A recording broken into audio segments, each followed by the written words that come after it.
ఒకవేళ మీరు ఈ వీడియోని క్లిక్ చేశారంటే మీరు పక్కాగా తిరుమల తిరుపతికి ప్లాన్ వేసి ఉంటారు. మీరు ఫస్ట్ టైం వెళ్తున్నా, సెకండ్ టైం వెళ్తున్నా, థర్డ్ టైం వెళ్తున్నా, ఈ వీడియోని చూస్తే కనుక మీకు కంప్లీట్ ఇన్ఫర్మేషన్ అయితే వస్తుంది. అండ్ నా జర్నీ ఎక్స్పీరియన్స్, నా తిరుమల జర్నీ ఎక్స్పీరియన్స్ కూడా మీతో నీట్గా షేర్ చేసుకుంటాను.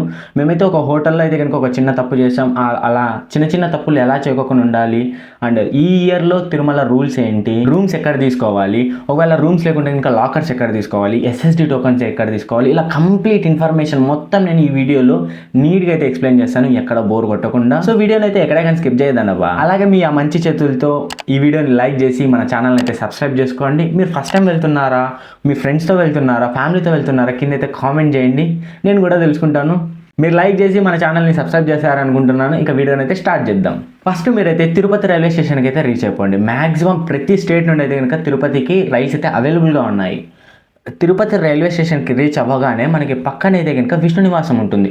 జస్ట్ మీరు నడుచుకొని వెళ్ళిపోవచ్చు అంతే. విష్ణు నివాసంలోనే మనకి లాకర్స్ అవైలబుల్గా ఉంటాయి. అక్కడ అన్నప్రసాదం కూడా పెడతారు. విష్ణు నివాసంలో మీరు అన్నప్రసాదం తినేసిన తర్వాత మీ లగేజ్ని లాకర్స్లోకి అయితే పెట్టాలి. లాకర్స్ కావాలంటే ఫస్ట్ అయితే కనుక మీరు ఒక అప్లికేషన్ అయితే ఫిల్అప్ చేయాల్సి ఉంటుంది. ఆ అప్లికేషన్ ఫామ్లో మీ ఊరు, మీ పేరు, ఆధార్ కార్డు, మొబైల్ నెంబర్ ఇలా మొత్తం అన్ని ఫిల్అప్ చేసి మనం అప్లికేషన్ని వాళ్ళకి ఇస్తే కనుక వాళ్ళు మనకి లాకర్ కీస్ అయితే ఇస్తారు. మీరు ఆ లాకర్లో మొత్తం లగేజ్ అంతా పెట్టేసి ఎస్ఎస్డి టోకన్స్ తీసుకోవడానికి అయితే వెళ్ళిపోవచ్చు. మీరు కొండపైకి బస్సులో వెళ్తామనుకున్నా లేదా నడుచుకొని వెళ్దాం అనుకున్న ఎస్ఎస్డి టోకన్స్ అయితే కంపల్సరీ తీసుకోండి. ఎందుకంటే ఎస్ఎస్డి టోకన్స్ ఉంటే మనకి త్వరగా దర్శనం అయితే అయిపోతుంది. ఎస్ఎస్డి టోకన్స్ లేకపోయినా కూడా మనం ఫ్రీ దర్శనంలోకి అయితే వెళ్ళొచ్చు. కాకపోతే 1 డే పడుతుందో 1.5 డే పడుతుందో తెలియదు. అదే ఎస్ఎస్డి టోకన్స్ ఉంటే మనకి అవర్స్లో అయితే ఇంకా కంప్లీట్ అవుతుంది. మీరు ఎంతమంది ఉంటే అంతమందికి ఆధార్ కార్డ్ అనేది మ్యాండేటరీ. కంపల్సరీగా ప్రతి ఒక్కరు ఆధార్ కార్డ్ అయితే పెట్టుకోండి. మీరు తిరుమలలో ఎక్కడ వెళ్ళినా సరే ఆధార్ కార్డ్ అనేది ఖచ్చితంగా ఉండాలి. అంటే రూమ్స్కైనా, లాకర్స్కైనా. ఇప్పుడు లాకర్స్ దగ్గర ఆధార్ కార్డు కావాలి, ఎస్ఎస్డి టోకన్స్ దగ్గర ఆధార్ కార్డు కావాలి. మీరు కొండపైకి వెళ్ళి అక్కడ రూమ్స్ తీసుకుందామన్నా కూడా మనకు ఆధార్ కార్డు కావాలి.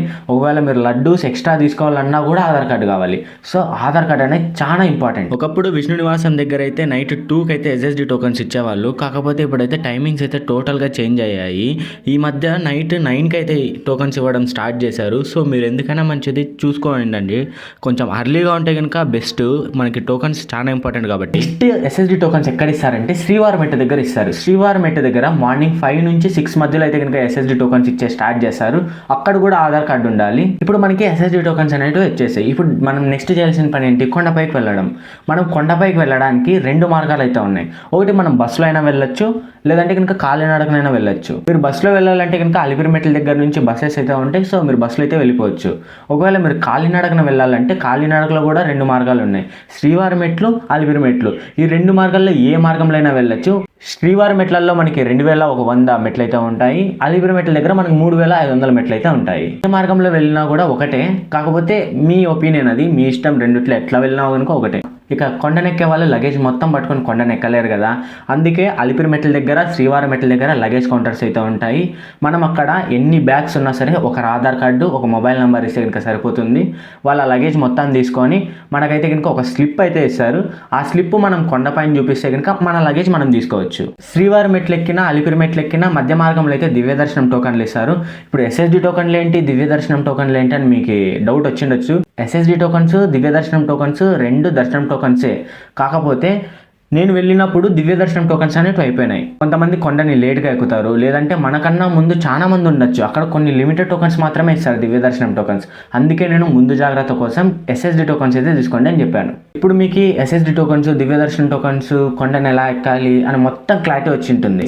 మీరు కొండ ఎక్కేసిన తర్వాత తిరుమలకి రీచ్ అవ్వగానే పైన లగేజ్ రికవరీ సెంటర్స్ అయితే ఉంటాయి. మనం కొండ కింద అలిపిరి మెట్లు లేదా శ్రీవారి మెట్ల దగ్గర మనం లగేజ్ని సబ్మిట్ చేసినప్పుడు మనకు ఒక స్లిప్ అయితే ఇచ్చింటారు కదా. ఆ స్లిప్ను మనం పైన చూపిస్తే కనుక మన లగేజ్ని మనం తీసుకోవచ్చు. ఇప్పుడు మీకు కొండపైన రూమ్స్ ఎలా తీసుకోవాలని ఒక చిన్న డౌట్ ఉంటుంది కదా. ఇప్పుడు నేను క్లియర్గా ఎక్స్ప్లెయిన్ చేస్తాను మీకు అర్థమయ్యేలాగా. ముందైతే మీరు సిఆర్ఓ ఆఫీస్ దగ్గరికి వెళ్ళండి.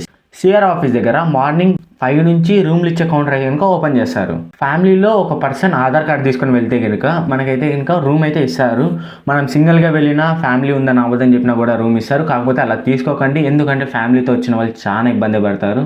ఒకవేళ మీకు రూమ్ దొరకపోయినా, ఆర్ మీరు సింగిల్గా ఉన్నా కూడా ఒక బెస్ట్ వే అని చెప్తాను. నేను ఇక్కడే స్టే చేశాను, మాధవ నిలయం. అంటే మనకి కొండ కింద ఎలా అయితే కనుక విష్ణు నివాసం ఉంటుందో మనకి కొండ పైన కూడా మాధవ నిలయం అయితే ఉంటుంది. మనం విష్ణు నివాసంలో ఎలా అయితే లాకర్ తీసుకున్నామో మనం మాధవ నిలయంలో కూడా లాకర్ తీసుకొని అక్కడే రెస్ట్ అయితే తీసుకోవచ్చు. ఇక మాధవ నిలయం దగ్గరలోనే తలనీలాలు ఇచ్చే ప్లేస్ అయితే ఉంటుంది, అంటే గుండు కొట్టించుకునే ప్లేస్ అయితే ఉంటుంది. అలా మీరు గుండు కొట్టించుకున్న తర్వాత పుష్కరిణి దగ్గరికి వెళ్ళి అక్కడ మీరు స్నానం చేసేయండి. స్నానం చేసిన తర్వాత తిరుమలలో ఒక ఆచారం అయితే ఉంది. ఆ ఆచారం ఏంటంటే మనం వెంకటేశ్వర స్వామి దర్శనం కన్నా ముందు వరాహస్వామి దర్శనం అయితే చేసుకోవాల్సి ఉంటుంది. ఇది కంపల్సరీ చేసుకోండి, ఎందుకంటే అప్పుడే మనం అనుకున్న కోరికలు తీరుతాయి. ఇది ఇక్కడ శాసనం అనమాట. ఇకపై నేను ఈ తిరుమలలో విగ్రహ రూపంలో కొలువై ఉంటాను. నువ్వు క్షేత్రాధిపతివై కోనేటి పక్కన కొలువై ఉండాలి.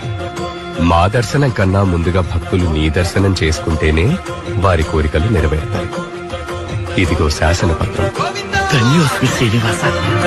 వరాహస్వామి టెంపుల్ ఆపోజిట్లోనే తడిగొండ వెంగబాంబ అన్నప్రసాదం కేంద్రం అయితే ఉంటుంది. మీరు అక్కడే అన్నప్రసాదం అయితే తినచ్చు. ఇక అన్నప్రసాదం తినేసిన తర్వాత తిరుమలలోనే ఫ్రీ బస్సెస్ అయితే ఉంటాయి. మీరు ఆ ఫ్రీ బస్సెస్ ఎక్కినారనుకోండి, మీకు స్ట్రైట్గా దర్శనం చేసుకునే చోట అయితే కనుక దింపుతారు వాళ్ళు. ఒకవేళ మీ దగ్గర మొబైల్ ఫోన్స్, లగేజ్ అలా ఏమన్నా ఉన్నా కానీ అస్సలు టెన్షన్ పడకండి. దర్శనం వెళ్ళే చోట అయితే కనుక తీసుకొని వెళ్ళండి. మనం దర్శనానికి వెళ్తాం కదా, ఆ అర్ధం దారిలోనే లగేజ్ కౌంటర్స్ అయితే ఉంటాయి. మన లగేజ్ని, మొబైల్ ఫోన్స్ని, గ్యాజెట్స్ని మొత్తం అక్కడ సబ్మిట్ చేయొచ్చు. మన దగ్గర ఎటువంటి గ్యాజెట్స్ ఉన్నా సరే లోపలికి అయితే అస్సలు తీసుకొని వెళ్ళనివ్వరు. అదొక చిన్న స్మార్ట్ వాచ్ అయినా లేదా చిన్న మొబైల్ అయినా, కీప్యాడ్ మొబైల్ అయినా అస్సలు అలో ఉండదు. ఇప్పుడు మీరు దర్శనం అయిపోయింది, బయటికి రాగానే మనకి ఆంజనేయ స్వామి టెంపుల్ అయితే ఉంటుంది. దాని పక్కనైతే మనం లోపల దర్శనం వెళ్ళే దారిలో సబ్మిట్ చేసిట్టాం కదా లగేజ్ మొత్తం, ఆ లగేజ్, మొబైల్ ఫోన్స్ మొత్తం ఆ ఆంజనేయ స్వామి టెంపుల్ పక్కనైతే ఇస్తారు. అక్కడ బోర్డ్స్ ఉంటాయి అండ్ అక్కడ ఎవరిని అడిగినా కూడా చెప్తారు. ఇప్పుడు లడ్డూస్ కూడా చాలా లిమిటెడ్గా ఇస్తున్నారు. సో మీరు ఆధార్ కార్డు, టోకన్లు అన్నీ పెట్టుకోండి. ఆధార్ కార్డు మీద కూడా లడ్డూలు అయితే ఇస్తున్నారు. మేము ఒక చిన్న తప్పు చేసాము హోటల్ దగ్గర అని చెప్పా కదా, ఆ తప్పు ఏంటంటే బోర్డులో అయితే కనుక గోబీ రైస్ 50 రూపీస్ అని అయితే పెట్టారు. మేము 50 రూపీసే గోబీ రైస్ అని ఒక్కొక్క 2 ప్లేట్లు అయితే తిన్నాము. కానీ అక్కడ తెలిసింది ఏంటంటే అది పాత బోర్డు, ఒక్కొక్క గోబీ రైస్ 100 రూపీస్ అని అయితే చెప్పారు. సో మీరు ఏం తీసుకోవాలనుకున్నా సరే, కొండపైన ఏం తినాలనుకున్నా సరే 1కి 2 సార్లు అడగండి వాళ్ళని. మీరు అడిగి రేట్లు కనుక్కొని తినండి.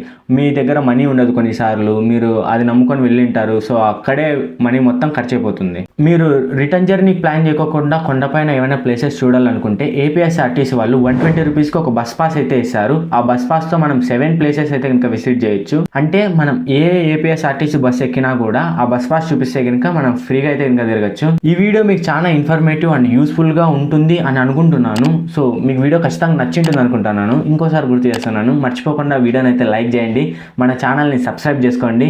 Thanks for watching our video. Next వీడియోలో కలుద్దాం.